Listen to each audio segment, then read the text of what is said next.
sur le couplet, le fameux couplet. J'ai entendu ça encore de la bouche de Bruno Retailleau. L'Algérie a un couplet donc qui appelle à la haine de la France dans son hymne national. Mais quand la France, le fameux couplet, oui, quand la France vient en Algérie par un de ses représentants, président de la République ou Premier ministre, ce couplet, l'Algérie donc ne l'intègre pas dans l'hymne national, par respect pour la France.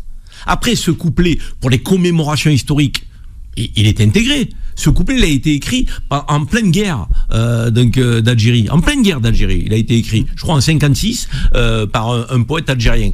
Donc, et évidemment, quand tu écris une hymne nationale en pleine guerre d'indépendance face aux pays colonisateurs, évidemment qu'il y a à un moment donné donc des passages qui sont des passages qui remettent à question je dirais la relation entre le colonisateur et le colonisé, donc avec je dirais virulence, mais heureusement j'ai envie de dire, donc donc tu remets un couplet de 56 comme s'il a été écrit ces dernières années. Mais non, là, en 56, la situation n'était pas celle d'aujourd'hui. Et on peut avoir un hymne national qui, à un moment donné, dit l'histoire telle qu'elle a été.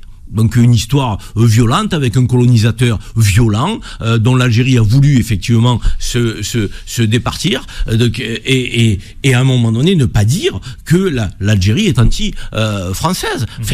C'est fou cet amalgame, ce raccourci qui est fait. Et encore une fois, quand tu as un grand événement entre la France et l'Algérie, ce couplet, l'Algérie ne l'intègre pas. Par respect. Pourquoi il ne le dit pas, Bruno Retailleau?